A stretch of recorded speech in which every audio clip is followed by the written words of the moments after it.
The life of George MacDonald, the Scottish minister turned author who essentially invented modern fantasy literature, while most Victorian writers were still churning out dreary, realistic novels about people making bad marriage choices. So you can kind of think of him as the OG Gandalf, the wizard who started it all, the spiritual grandfather of Middle-earth, and the man who would eventually lead C.S. Lewis through the wardrobe.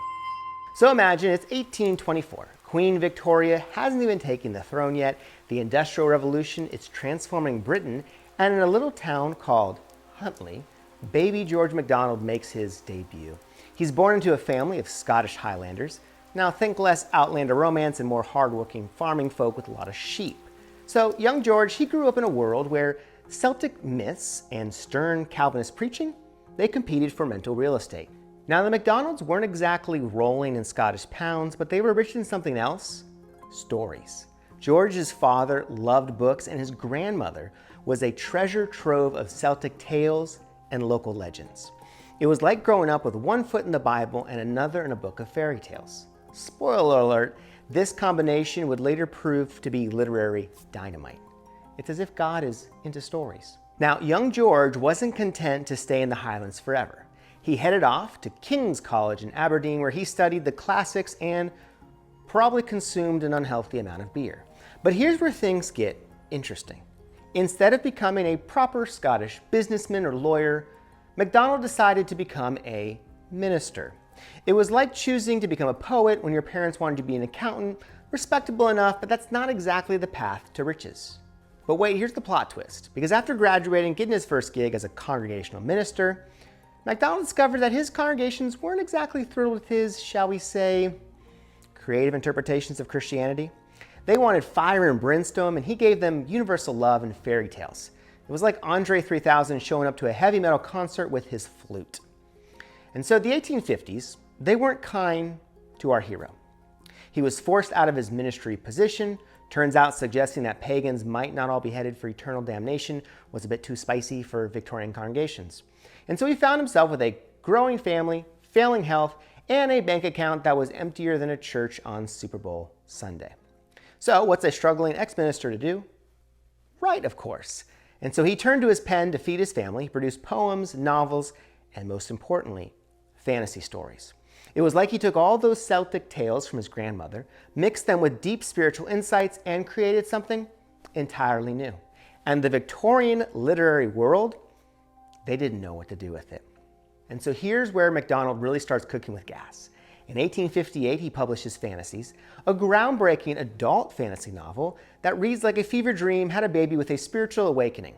And it was unlike anything Victorian readers had seen before. No moral lessons wrapped in neat packages. There's no clear allegories, just pure, wild imagination mixed with deep spiritual truth. Critics are baffled, readers confused, but a seed was planted that would eventually grow into an entire forest of modern fantasy literature. It was like MacDonald had invented a new color. People didn't quite know what to make of it at first, but once they saw it, they couldn't imagine a world without it. Now you fast forward to the 20th century, and a young atheist named C.S. Lewis, he picks up MacDonald's Fantasies at a train station bookstall. And what happens next? It's nothing short of literary destiny. Lewis later wrote that the book baptized his imagination. It was like MacDonald reached across time and tapped young Jack Lewis on the shoulder and said, "Hey mate, let me show you something amazing." And Lewis would later call MacDonald his master, claiming that he never wrote a book that didn't bear MacDonald's influence. That's right, without George MacDonald, we might never have had Narnia, the space trilogies, The Great Divorce, Till We Have Faces, that movie where Liam Neeson voices a lion. That is Cair Paravel, the castle of the four thrones. But wait, there's more. While MacDonald didn't directly influence Tolkien as much as he did Lewis, his impact on fantasy literature created the fertile soil from which Middle-earth would eventually grow. MacDonald's ideas about fairy stories being for adults, not just children, and about fantasy revealing truth rather than escaping from it, that was revolutionary. And Tolkien would later develop much of his work in that same soil. So think of it this way: if MacDonald was the grandfather of modern fantasy, Tolkien was the favorite grandson who took the family business to new heights. The road to Middle-earth, it might not have gone directly through MacDonald's work, but he certainly helped pave the way for it. Let's talk about what made MacDonald's work so special. He brought several revolutionary elements to the table. First, fantasy for adults. Before MacDonald, fairy tales were strictly kiddie stuff, and he showed us that fantasy could explore deep spiritual and philosophical themes.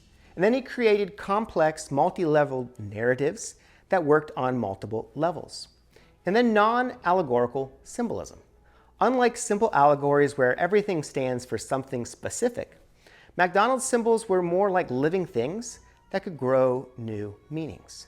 And this approach would heavily influence both Lewis and Tolkien. And then we have the wise woman archetype.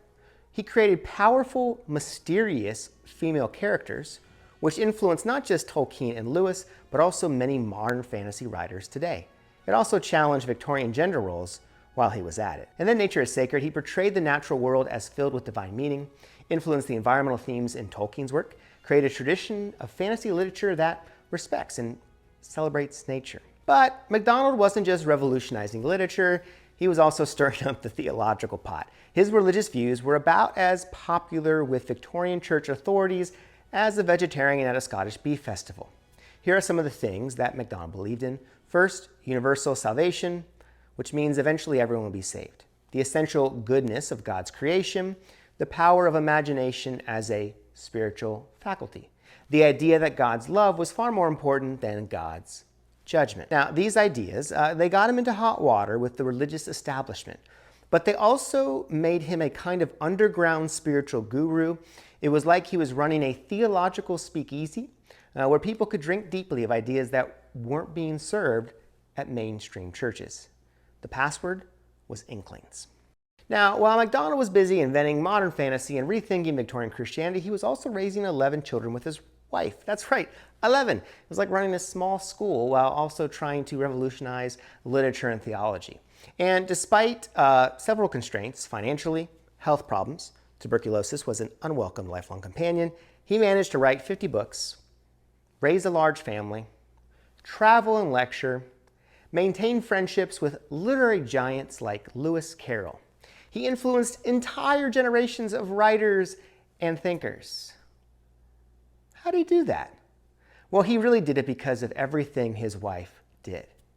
Not only supported the family, his work, but even to the extent of performing in family theatrical productions of his different pieces. And what made MacDonald's writing so influential was his ability to blend seemingly contradictory elements.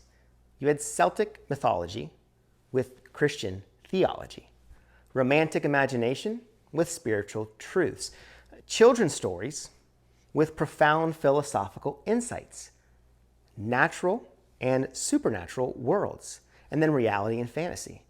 It was like he was cooking up a literary feast using ingredients nobody had ever thought to combine before, and the result was pure literary gold. So what is his ongoing influence? Well, his influence extends beyond Lewis or Tolkien. His DNA can be found in places like modern fantasy literature, the entire genre of Christian fantasy, contemporary theological discussions about imagination and spirituality, and the way we think about children's literature.